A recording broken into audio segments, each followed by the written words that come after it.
بسم اللہ الرحمن الرحیم اعوذ باللہ من الشیطان الرجیم بسم اللہ الرحمن الرحیم الحمدللہ رب العالمین وصلی اللہ علی محمد وآل محمد اما بعد قال اللہ تبارک و تعالی بسم اللہ الرحمن الرحیم یا ایہا الرسول بلغ ما انزل الیک من ربک وإن لم تفعل فما بلغت رسالتہ واللہ یعصمک من الناس۔ سامعین محترم، سلسلہ گفتگو تفسیر موضوعی میں ہے۔ تفسیر موضوعی کے لیے جس موضوع کا ہم نے انتخاب کیا ہے وہ موضوع ہے ولایت اور خلافت۔ آیہ مجیدہ سورہ مائدہ کی آیت نمبر 67 عنوان سخن ہے۔ آیہ مجیدہ اس مسئلہ کو بیان کر رہی ہے کہ جس مسئلہ کو اگر عالم اسلام میں دیکھا جائے تو مسئلہ توحید اور مسئلہ نبوت کے بعد انتہائی اہمیت کا حامل ہے۔ آیت کی تفسیر بیان کرنے سے پہلے آیت اپنے اندر چند نکات کو لیے ہوئے ہے، ان نکات کو بیان کیا جائے گا۔ سب سے پہلا نکتہ جو آیت کے اندر ہے وہ یہ ہے کہ رسول خدا صلی اللہ علیہ وآلہ وسلم کو منصب سے خطاب کیا جا رہا ہے، ذات سے خطاب نہیں کیا جا رہا۔ ارشاد قدرت ہے یا ایھا الرسول۔ خطاب دو طرح کے ہیں جو رسول خدا کو قرآن میں ہوئے ہیں۔ ایک خطاب ان لفظوں سے ہوا ہے کہ ارشاد قدرت ہے یا ایھا المزمل یا ایھا المدثر، اور دوسرا خطاب ان لفظوں سے ہوا ہے یا ایھا النبی یا ایھا الرسول۔ ان دونوں میں فرق یہ ہے کہ پہلے خطاب کا تعلق رسول کی ذات سے ہے اور دوسرے خطاب کا تعلق رسول کے منصب اور عہدے سے ہے۔ تو جب بھی کوئی اہم مسئلہ بیان کرنا ہوتا ہے، اہم کام کسی کے ذمے لگانا ہوتا ہے تو اس کو عہدے سے خطاب کیا جاتا ہے۔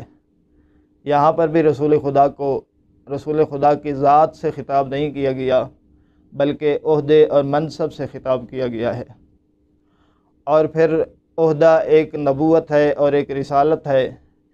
ان دونوں میں بھی فرق ہے کہ رسالت کا عہدہ نبوت کے عہدے سے بڑھ کے ہے۔ تو یہاں آیت میں رسول خدا کو یا ایھا الرسول کہہ کے پکارنا اس بات کی دلیل ہے کہ آیت جس موضوع کو بیان کر رہی ہے وہ موضوع اور مسئلہ انتہائی اہمیت کا حامل ہے۔ دوسرا نکتہ اس آیت میں جو بیان ہوا ہے وہ کلمہ بلغ ہے، جس کا معنی ہے پہنچانا۔ اس معنی کے لیے لغت عرب میں دو کلمے استعمال ہوئے ہیں، ایک کلمہ بلغ اور دوسرا کلمہ ابلغ۔ دونوں میں فرق یہ ہے کہ کلمہ بلغ تاکید اور تکرار پر دلالت کرتا ہے، جبکہ کلمہ ابلغ تاکید اور تکرار پر دلالت نہیں کرتا۔ تو اس آیت میں رسول خدا کو اس کلمہ کے ذریعے کہا جا رہا ہے کہ بلغ، اے رسول پہنچا دو ما انزل الیک، جو تیرے پروردگار کی طرف سے تجھ پر نازل ہوا ہے وہ تاکید اور تکرار کے ساتھ پہنچانا ہے۔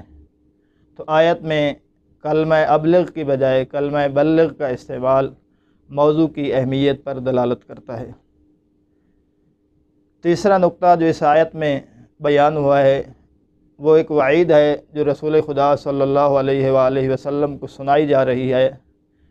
فرمایا وَإِن لَّمْ تَفْعَلْ فَمَا بَلَّغْتَ رِسَالَتَهُ، کہ اے میرے حبیب اگر یہ کام نہ کیا تو کار رسالت ناقص ہے، کار رسالت مکمل نہیں ہوگا۔ یہ نکتہ بھی موضوع کی اہمیت پر دلالت کرتا ہے۔ چوتھا نکتہ جس آیت میں بیان ہوا ہے وہ یہ ہے کہ ارشاد قدرت ہے واللہ یعصمک من الناس۔ اے حبیب اس موضوع کو، اس مسئلہ کو بیان کرنے سے گھبرائیے نہیں، بے شک اللہ آپ کو لوگوں سے محفوظ رکھے گا۔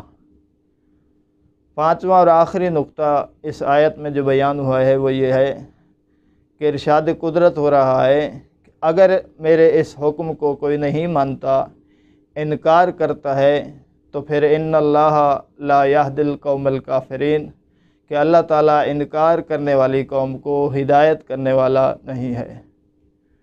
یہ 5 نکات ہیں جن 5 نکات کی روشنی میں آیت کی تفسیر آسان ہو جائے گی۔ وصلی اللہ علی محمد و آل محمد۔